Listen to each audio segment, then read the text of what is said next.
another video. In this video, we will be doing something very exciting because we will be going over how you can land your first dream job in finance. Throughout the video, I also want to share all the top lessons that I have learned from starting my career in finance and also all the mistakes I've made along the way, so hopefully we can all learn together. So obviously, there's a ton of different entry-level jobs in finance and they all have different job requirements. And this video is sort of meant to be a general piece of advice video for any entry-level job in finance, but it might be particularly relevant for financial analyst and investment analyst jobs. But first, I want to give you a little bit of info on my background. So I recently turned 25 and I work as a financial analyst in corporate finance at a renewable energy company. So most of my time is spent in Excel working in discounted cash flow valuation models, but I also spend quite a bit of time in meetings and in PowerPoint presentations. And so I graduated 2 years ago in the spring of 2020 at the beginning of the grade.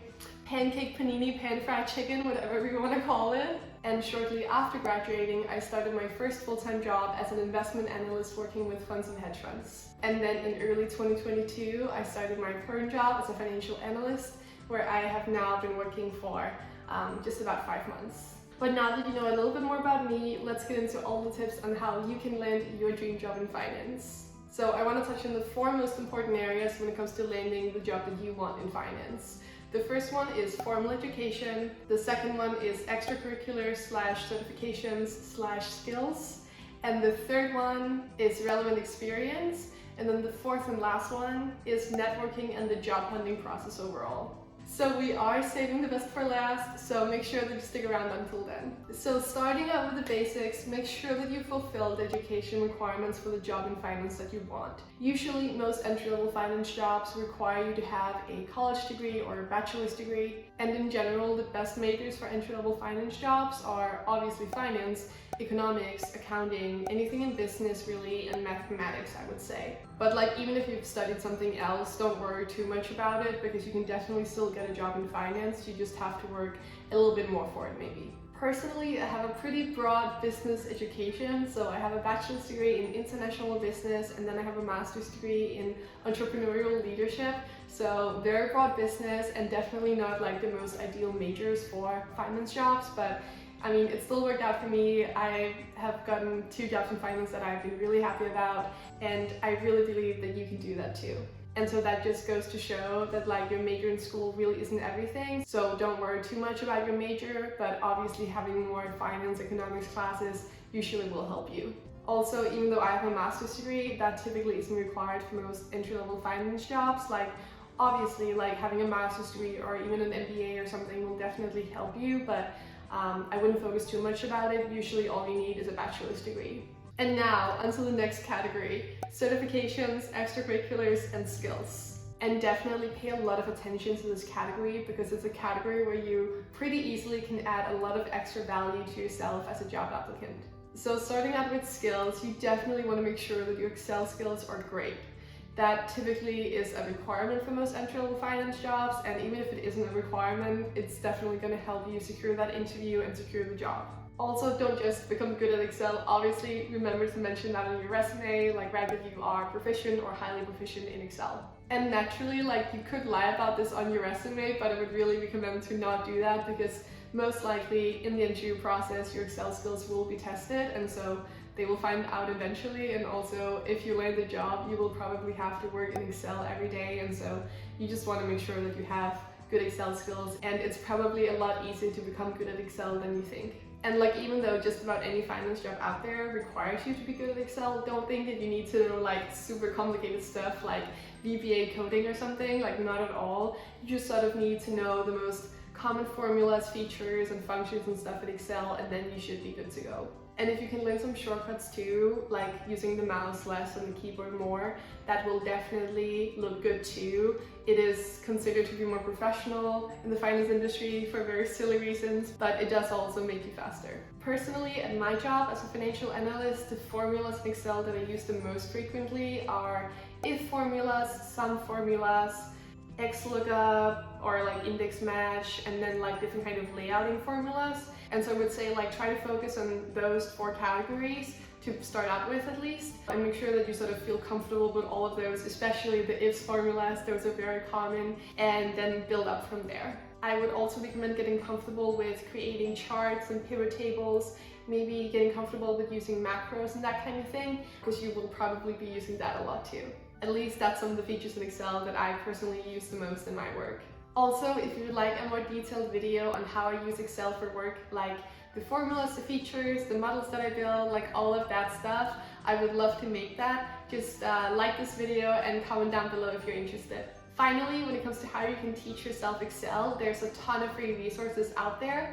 Like YouTube is a great place to start. There's a ton of educational videos here on YouTube with people explaining how a certain formula or feature works in Excel. And if you're looking for more extensive programs to sort of take you from start to finish, I would recommend checking out LinkedIn Learning or Skillshare or something. I know there's some really good Excel programs there. And I think you can actually get a free trial probably for like a few weeks or a month or something. And in that case, it would be totally free. In terms of other skills and tools that can be really useful to know for entry-level finance jobs, I would highlight things like Bloomberg, Salesforce, Python, and Morningstar. But you probably don't need all of those. It just depends on what kind of entry-level job in finance that you're looking for. And typically the employer don't require you to know all of these when you're applying for the job. You will typically like get on-job training for these after you have landed the job. So don't stress about getting to know any of these, but obviously if you do happen to, know any of these programs already, that will definitely help you out too.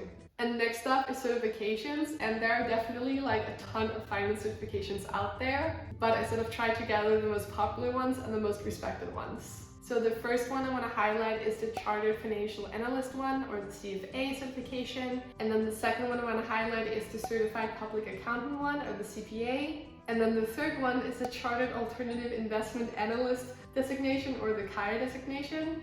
And then the fourth one is the Financial Risk Manager certification, or the FRM certification. And then the fifth one is the Financial Modeling and Valuation Analyst certification, or the FMVA certification. And like obviously don't do all of them, that would be way too much, but I do think that a lot of people can benefit from trying to pursue one or two of these in the first few years of their career, because it will really help them stand out from the rest of the job applicants, and also like you'll just learn so much from them that you will be a better employee, and there will be a great stepping stone in terms of getting like your next job or getting a promotion and all of these things. So it's my impression that people generally get a lot of value out of taking, one or two of these, especially if their formal education wasn't sort of specifically finance or economics or something like that. Personally, I'm pursuing the CFA designation, so I took level 1 in May of 2021, and I took level 2 in November 2021, and then now I'm studying for level 3 in August of 2022, so it's getting pretty close, guys. Please wish me luck. But yeah, like so far I've been really happy with my decision to pursue the CFA. I think I have learned so many valuable things that have really helped me on my job on a day-to-day basis, and I also think that sort of having passed level 1 and level 2 helped me a lot when it came to securing the interview for what is now my current job. And so I would definitely recommend it to other people that are considering it. The main reason why I decided to pursue the CFA was that I knew I didn't have sort of a very specific finance education. Like I mentioned, my background is pretty sort of broad business. And so I wanted to do the CFA because it is, completely finance. And in addition to that, I also think that the CFA tends to be the most widely known and widely recognized finance certification, and it is a certification that will sort of help you virtually no matter what area of finance that you decide to pursue. And I'm sure that can depend on like the country that you're in, but at least from my experience working and living in the US at the time that I made this decision, that was sort of my main reason for doing it. And yeah, like I mentioned, I've been really happy with my decision to pursue it so far. Also, if you are in school, I wouldn't stress too much about starting to study for any of these certifications yet. My impression is that most people don't start studying for any of these until they have graduated with their bachelor's degree at least. That was the case for me too personally. And so as you might have guessed, when I got my first job as an investment analyst, I hadn't even started studying for CFA level 1, like I hadn't even signed up for the exam. And that is the most typical thing, I would say. However, if you are an overachiever, they actually do allow that you take CFA Level 1 in your final year of college if that's something that you would be interested in. Also, obviously, there's a ton more designations in finance than the ones that I mentioned here, and there's a lot of really good finance designations too that are very specific to certain areas of finance. So definitely Google around, see what you can find, see what might be relevant for you, and feel free to let me know in the comments down below which designations that I missed. And then as for extracurriculars, obviously any kind of engagement in finance organizations and school is definitely a plus, and any kind of leadership experience that you might have gained either from like school organizations or volunteering, also always a plus on your resume, so make sure to mention that, especially if you don't have any sort of real work experience yet. Another extra thing that you can do to make your profile stand out even more to employers is to either study abroad or work abroad, because employers tend to really love it when applicants have international experience, whether that be from studying or working. I'm personally from Denmark, and I spent my first 2 years in college studying in Denmark, and then for my third and final year of college I went to Boston in the US and studied there and finished up my undergrad, and then after that I pursued my master's degree in Boston too. I did that in 1 year, so it was pretty fast. And then after graduating with my master's in Boston, I started working in Boston as an investment analyst, like I mentioned. And then I had that job in Boston for like 1.5 years.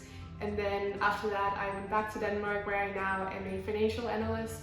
And my impression has really been that when I applied for jobs in Boston, they really valued my experience from studying and living in Denmark. And then when I applied for my financial analyst job in Denmark, they really valued all my experience from working and studying in Boston. I've also talked to my friends about this, and all of those of them who have international experience have found that it has really helped them. So if you do get the chance to get international experience, I would definitely recommend doing it. Like, it doesn't have to be for several years, even just a few months can look really good in your resume.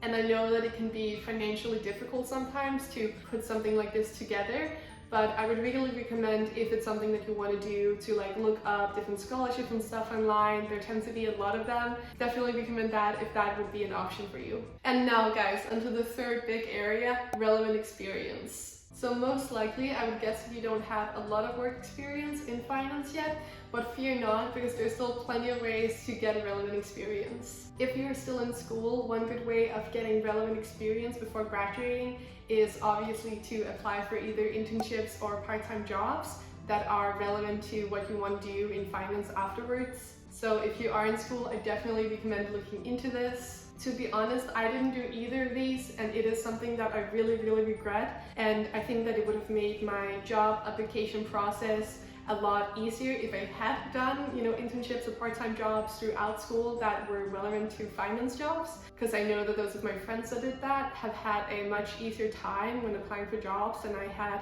at least when I applied for my first job out of school. And so if you're still in school and that is an option to you, I recommend doing that, because I promise you it will pay off later. But as I mentioned, I didn't do either of these, and things still worked out great for me, so fear not if you hadn't done them either. And now the fourth and final category, networking and the job hunting process. This is by far the most important category, guys. Like, please listen to these tips, because so many people get like the first 3 areas correct, like you do all the right things, but then they sort of miss this fourth category. And I promise you, this is so important. Like, you can really improve your odds of getting the job that you want by listening to these tips. Personally, at least, I would not be where I am right now if I hadn't used the power of networking and all these different tips that I'm about to share with you. And you will also see that this is actually how I got my first job. So before we get really into this category, I also want to say that obviously when I say networking, I kind of have to mention nepotism too. And that is not what like this is going to be about at all, but clearly nepotism is like a big thing in finance and so many other industries too. And yeah, like if your dad is a CEO or your mom is a portfolio manager, I am sure that you will get the job, but I assume that they're not. And also for me personally, I have not landed either of my jobs because of any personal connections that I had. So these are tips that you can employ regardless of what your current network is. And you should focus on building your professional network regardless of what it is right now, because it will help you so much both on a short-term basis and a long-term basis. And if you're skeptical, just listen to this statistic. Networking is vital for those who want to move up in their career. According to HubSpot, 85% of jobs are filled through networking. In fact, according to CNBC, 70% of jobs are never published publicly. So if it wasn't obvious already, networking is probably the best way to land the job that you want. So how do you build a professional network? Well, if you're in school, I would recommend really just like going to all these different events that your university is probably already throwing, like different career fairs or conferences or other type of events where different companies will come and present. And when you then go to these events, try to sort of look up the different companies that will be there in advance so you know which companies that you want to approach and talk to at the event. It can be helpful sometimes to bring a copy of your resume to the event so you can give them to the company representatives right there already. But if you don't have like an updated resume, you'll be fine like just going on your own without it. But if you have one, you might as well bring it. And then at the events, like don't be scared to walk up to the company representatives, talk to them, ask them about their job, why they like the place that they work, talk to them about what openings they have right now, how someone like you might fit into them. Like they're there because they want to talk to you and find cool candidates, and they want to talk to you. So don't be afraid to ask a bunch of questions and sort of show you're interested in the company. This was actually also pretty much how I landed my first job as an investment analyst. So when I was still in school, I had a really good friend who also studied, but she studied at a different university. And so at her university, they were throwing this big finance conference, and she asked me if I wanted to come with her. And so I said, yeah, sure, because a lot of these conferences are open to students from other universities too. So, keep that in mind when you are looking for good, events to go to. So I went to this conference with her, and then at the conference, there was a finance panel with a bunch of different people in finance. And after the panel, I walked up to one of them because I really liked her, all the stuff that she talked about and her company, and it seemed really interesting. And so I literally just walked up to her. I was like, hey, my name is Pearl. I study this and this. I'm graduating soon, and I'm really interested in learning more about your career, your position, and your company. And I asked her if she possibly had time to grab a coffee together sometime. And she said that, yeah, of course, she could totally do that. I should just reach out to her on LinkedIn, and then we could schedule a time that worked for both of us. So when I got home from the conference, I reached out to her on LinkedIn and said, hey, it's me from the conference. Would you be free any of these days at any time?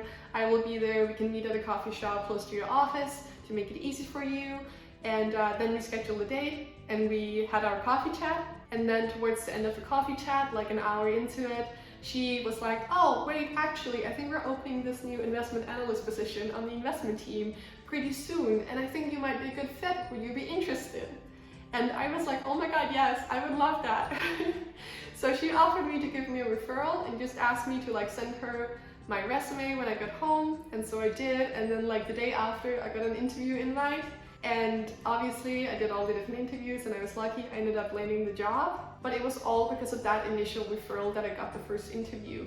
I really don't think that I would have even gotten the first interview had I not gotten that referral and had instead applied online, because I had applied to similar positions online where I hadn't gotten the interview. So this is really a great way to get your foot in and just land that first interview. Once you get the first interview, you're already halfway there. That's typically the most difficult thing. And then once you get the interview, you can actually show how great of a candidate that you are. And so yeah, my point is basically that if you can find a way to get a referral, that will make your chances so much better of getting that first interview, because it's so much easier to stand out that way than to make your resume and cover letter stand out if you apply online together with hundreds of other people. But if you're not in school or you don't want to go to events in person, I still got you, and I still have a lot of good tips for you. So I would really recommend using LinkedIn. Make sure that you have a LinkedIn profile that is kind of updated. It really won't take long, maybe 30 minutes or something to make. So make sure that you have a LinkedIn profile, and then find the types of jobs that you are interested in or the companies that you're interested in, and then just look up random people that work in those positions at those companies that you would like to work at, and then simply just message these strangers on LinkedIn, and then say something like this. I will put up sort of an example on the screen, but obviously you can say anything, but just sort of reach out to them, write a short message, explain that you are interested in learning more about them and their career and their company. Most people like that. Most people like talking about themselves, and ask them if they have time for a quick call or coffee or something. And you would be surprised just how many people are open and willing to help others and spend time on just helping out strangers like this. I have done this several times, just cold messaging people on LinkedIn, and Obviously not everyone responds, but like I would say maybe 10% or something responds, which is still pretty good because it really doesn't take long to like send the same message to a bunch of people on LinkedIn. And you also only really need a few replies. And then once you hopefully get to talk to some of these people, either over the phone or over a cup of coffee, make sure that before your conversation is over, that you get to ask them about any open positions at the company too, and see if they would be open to give you a referral, because that is usually a surefire way of landing an interview. And even if they don't give you a referral, this is a great way to just learn more about the company, learn more about the position, and be able to perform better in the interview if you get one. And naturally, like if this method isn't for you, like don't worry, you can totally still apply online and just hope for the best. That is how I landed my current job as a financial analyst. I just sent in my resume and cover letter online, and then a few weeks later I was called in for an interview, and then the rest is history. So both ways are definitely possible, but don't rule out the networking way because it can be very powerful. So yeah, that is really all my top tips for how you can land your dream job in finance. And so just to sum up real quick, the first one is formal education. Make sure that you fulfill all the different formal education requirements for the job that you want. And 2, try to look into different extracurriculars, certifications, or skills that can help improve your chances of landing that finance job. And so for skills, really focus on improving your Excel skills. Certifications, maybe look into the CFA or other certifications, but don't stress out too much about that if you're still in school. And for extracurriculars, consider joining a relevant student club or like volunteering or something like that. And then 3rd is relevant experience. That could either be like an internship or part-time job or something else. If you are able to get some relevant experience, that will definitely help you. And then 4th, networking and the job hunting process. Really focus on building your professional network. I promise it's so much easier than it sounds. All you really need to do is look up different career-related events in your area. Try to go to them. That might be at universities or other places. And then LinkedIn is a really great tool to use for building your network too. Like people are very open to responding to, people cold messaging them if they're just polite and curious in general. And so yeah, that was all my top tips for how you can land your dream job in finance. I would love to hear all your thoughts and best tips in the comments down below. And then I really hope that you enjoyed the video. I had a lot of fun sharing all my best tips and experience with you, and so I hope that was helpful. And if you did like the video, please like and subscribe, and then I will see you next week. Bye guys!